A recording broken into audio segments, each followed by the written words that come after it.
பல ஜாதியான ஜனங்கள்.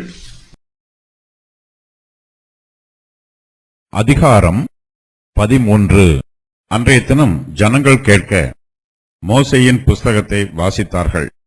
அதிலே அம்மோனியரும் மோவாபியரும் இஸ்ரவேல் புத்திரருக்கு அப்பமும் தண்ணீரும் கொடுக்க எதிர்கொண்டு வராமல் அவர்களை சபிக்க அவர்களுக்கு விரோதமாய் பிலேயாமை கூலி பொருந்திக் கொண்டபடியினால் அவர்கள் என்றைக்கும் அந்த சாபத்தை ஆசீர்வாதமாக திருப்பின எங்கள் தேவனுடைய சபைக்கு உட்படலாகாது என்று எழுதியிருக்கிறதாக காணப்பட்டது. ஆகையால் அவர்கள் அந்த கட்டளையை கேட்டபோது பல ஜாதியான ஜனங்களையெல்லாம் இஸ்ரவேலை விட்டு பிரித்து விட்டார்கள். இஸ்ரவேல் புத்திரர் கர்த்தருக்கு பரிசுத்தமானவர்கள். அவர்கள் அந்நிய ஜாதியாரோடு கலந்து தங்களை தீட்டுப்படுத்திக் கொள்ளக்கூடாது. இஸ்ரவேல் ஜனத்தார் அந்நிய ஜாதியாரை விட்டு விலகி பரிசுத்தமாய் ஜீவிக்க வேண்டும். அன்றைய தினம் ஜனங்கள் கேட்க மோசேயின் புஸ்தகத்தை வாசிக்கிறார்கள். அன்றைய தினம் என்பது எருசலேமின் அலங்கம் பிரதிஷ்டை பண்ணப்பட்ட நாளை குறிக்கிறது.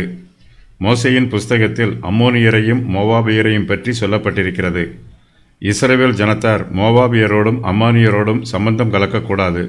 அவர்கள் தங்கள் மத்தியிலே குடியிருப்பதற்கு இஸ்ரவேல் ஜனத்தார் அனுமதிக்கவும் கூடாது.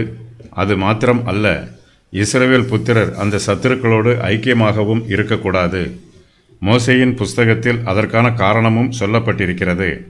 அம்மோனியரும் மோவாபியரும் இஸ்ரவேல் புத்திரருக்கு அப்பமும் தண்ணீரும் கொடுக்க எதிர்கொண்டு வராமல் அவர்களை சபிக்க அவர்களுக்கு விரோதமாய் பிலேயாமை கூலி பெருந்திக் கொண்டபடியினால் அவர்கள் என்றைக்கும் அந்த சாபத்தை ஆசீர்வாதமாக திருப்பின எங்கள் தேவனுடைய சபைக்கு உட்படலாகாது என்று மோசேயின் புஸ்தகத்தில் எழுதப்பட்டிருக்கிறது. ரூத் மோவாபிய ஸ்திரீயாக இருந்தாலும் கர்த்தர் அவளை ஆசீர்வதித்து அங்கீகரித்திருக்கிறார். மோவாபியரை குறித்த கர்த்தருடைய பிரமாணத்திற்கு ரூத் விலக்கு பெற்றிருக்கிறாள். இது சம்பந்தமான பிரமாணம் உபாகமம் புஸ்தகத்தில் சொல்லப்பட்டிருக்கிறது. அம்மோனியனும் மோவாபியனும் கர்த்தருடைய சபைக்கு உட்படலாகாது. 10ஆம் தலைமுறையிலும் என்றைக்கும் அவர்கள் கர்த்தருடைய சபைக்கு உட்படலாகாது.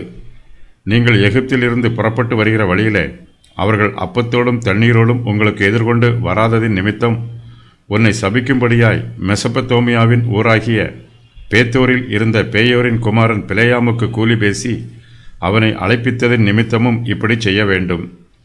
உன் தேவனாகிய கர்த்தர் பிலேயாமுக்கு செவி கொடுக்க சித்தமில்லாமல் உன் தேவனாகிய கர்த்தர் உன்மேல் அன்பு கூர்ந்தபடியினால் உன் தேவனாகிய கர்த்தர் அந்த சாபத்தை உனக்கு ஆசீர்வாதமாக மாற பண்ணினார்.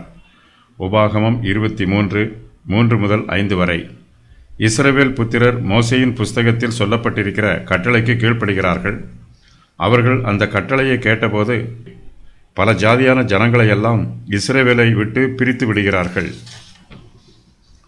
கர்த்தருடைய வார்த்தையை எல்லா ஜனங்களுக்கும் முன்பாக வாசிக்கும் போது அவர்களுக்கு ஆவிக்குரிய ஆசீர்வாதம் கிடைக்கும். இஸ்ரவேல் புத்திரர் மத்தியிலே மோசேயின் புஸ்தகம் வாசிக்கப்பட்ட போது அவர்கள் தங்களுடைய பாவங்களையும் கடமைகளையும் உணர்கிறார்கள். நன்மை தீமையை அறிகிறார்கள். தாங்கள் செய்த பாவங்களையும் மீறுதல்களையும் புரிந்து கொள்கிறார்கள். அந்நிய ஜாதியார் இஸ்ரவேல் புத்திரருக்கு கண்ணியாய் இருக்கிறார்கள். ஆகையினால் அவர்கள் மோசேயின் புஸ்தகத்தில் அந்த கட்டளையை கேட்டபோது பல ஜாதியான ஜனங்களையெல்லாம் இஸ்ரவேலை விட்டு பிரித்து விடுகிறார்கள். பின்பு அவர்களுக்குள் இருந்த பல ஜாதியான அந்நிய ஜனங்கள் மிகுந்த இச்சை உள்ளவர்கள் ஆனார்கள். இஸ்ரவேல் புத்திரரும் திரும்ப அழுது, நமக்கு இறைச்சியை புசிக்க கொடுப்பவர் யார்? எண்ணாகமம் 11:4.